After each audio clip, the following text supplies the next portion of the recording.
अक्सर जब हम भूस्खलन के बारे में सुनते हैं तो लगता है ये कहीं दूर पहाड़ों में होने वाली कोई घटना है। लेकिन सच तो ये है कि ये खतरा हमारे बहुत करीब है और बहुत शक्तिशाली भी। ये एक ऐसी ताकत है जो हमारी जिंदगी पर सीधा असर डाल सकती है। तो चलिए आज इस उभरते खतरे की हर परत को समझते हैं। देखिए, इसे सिर्फ मिट्टी का खिसकना समझने की गलती मत कीजिएगा।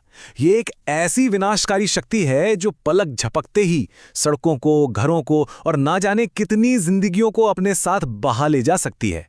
ये समझना बहुत जरूरी है कि हम कितने गंभीर खतरे की बात कर रहे हैं। तो सवाल ये है कि जब जमीन इस तरह खिसकती है तो इसका असर असल में कहां तक जाता है, क्योंकि इसका नतीजा सिर्फ एक जगह पर मिट्टी के ढेर तक सीमित नहीं रहता। इसका असर एक लहर की तरह फैलता है। सबसे पहले और सबसे भयानक तो है जान और माल का नुकसान, पर बात यहीं खत्म नहीं होती। सड़कें और पुल टूट जाते हैं जिससे पूरे के पूरे इलाके बाकी दुनिया से कट जाते हैं। पर्यावरण को जो चोट पहुंचती है वो अलग है। मिट्टी का कटाव होता है, नदियों का पानी गंदा हो जाता है। और सोचिए जरा, जब खेती, टूरिज्म, माइनिंग सब कुछ ठप पड़ जाए तो लोगों की रोजी रोटी का क्या होता होगा। तो ये सब होता क्यों है? क्या ये सिर्फ कुदरत का कहर है या फिर इसमें कहीं ना कहीं हमारा भी कोई रोल है? असल में जवाब इन दोनों में छिपा है और यही वो दो तरफा वजह है जिसे समझना सबसे जरूरी है। अच्छा, सबसे पहले ये समझ लेते हैं कि भूस्खलन है क्या। सीधी भाषा में कहें तो किसी भी ढलान पर चट्टान, मिट्टी या मलबे का नीचे की तरफ खिसकना। सुनने में काफी सीधा लगता है ना? लेकिन ये जितना सीधा दिखता है, इसके पीछे की वजहें उतनी ही जटिल हैं। मोटे तौर पर हम इसकी वजहों को दो बड़े हिस्सों में बांट सकते हैं। एक तरफ हैं कुदरती ताकतें जिन पर हमारा कोई बस नहीं चलता, और दूसरी तरफ हैं हम इंसान, यानी हमारी वो गतिविधियां जो जमीन का संतुलन बिगाड़ देती हैं और उसे कमजोर बना देती हैं। अगर हम कुदरती वजहों को देखें तो लिस्ट में सबसे ऊपर है बारिश। जब बहुत ज्यादा या लगातार बारिश होती है तो मिट्टी पूरी तरह से पानी सोख लेती है। वो भारी और दलदली हो जाती है और ढलान पर अपनी पकड़ खो देती है। फिर आते हैं भूकंप के झटके, जो एक ही पल में पहाड़ों की नींव हिला देते हैं। ज्वालामुखी से निकली राख और मलबा भी ढलानों पर जमकर एक कमजोर परत बना देता है। और हाँ, हजारों सालों से चल रहा जमीन का प्राकृतिक कटाव तो धीरे धीरे उसे कमजोर करता ही रहता है। अब आते हैं दूसरे पहलू पर, यानी इंसानी दखल। सोचिए, जब हम जंगल काटते हैं तो हम असल में उन हजारों जड़ों को काट देते हैं जो मिट्टी को कसकर पकड़े रहती हैं। जब माइनिंग के लिए पहाड़ों को खोदा जाता है तो उनकी कुदरती बनावट ही बिगाड़ दी जाती है। और तो और बिना सोचे समझे बनाए गए घर, सड़कें और गलत तरीके से की गई सिंचाई, ये सब मिलकर जमीन को अंदर से खोखला कर देते हैं। फिर बस एक छोटे से ट्रिगर की देर होती है और एक बड़ा हादसा हो जाता है।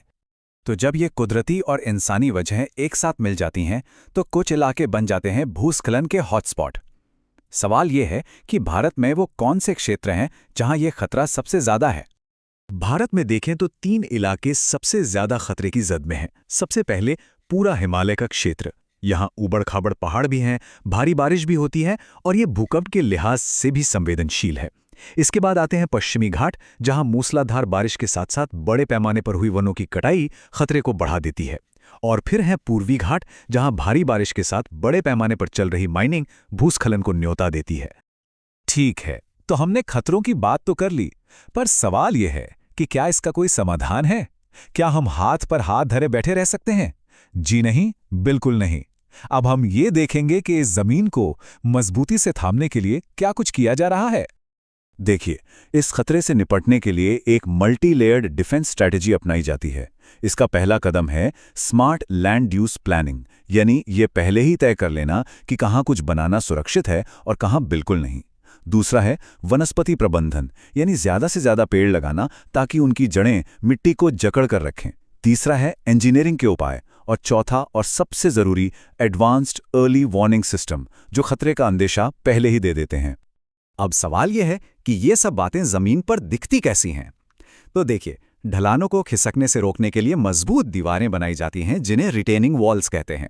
बारिश के पानी के बहाव को सही रास्ता देने के लिए ड्रेनेज सिस्टम ठीक किए जाते हैं। और जैसा कि हमने कहा, मिट्टी को अपनी जगह पर थामे रखने के लिए बड़े पैमाने पर पेड़ लगाए जाते हैं। और ये जानना भी जरूरी है कि ये सब काम बिखरे हुए नहीं है, बल्कि एक संगठित कोशिश है। राष्ट्रीय स्तर पर नेशनल डिजास्टर मैनेजमेंट अथॉरिटी यानी एनडीएमए गाइडलाइंस बनाती है और फिर राज्य सरकारें उन गाइडलाइंस को जमीन पर उतारती हैं। असल में यही तालमेल इन उपायों को असरदार बनाता है। तो आज हमने भूस्खलन को समझा, उसकी वजहें भी जानी और उसके समाधान भी देखे। लेकिन ये सारी बातें हमें एक बहुत बड़े सवाल के सामने लाकर खड़ा कर देती हैं। जैसे जैसे विकास की रफ्तार बढ़ रही है, हम एक ऐसा भविष्य कैसे बना सकते हैं जो तरक्की भी करे और हमारे पैरों के नीचे की जमीन की स्थिरता का सम्मान भी करे? इस सवाल पर सोचना हम सबके लिए बहुत जरूरी है।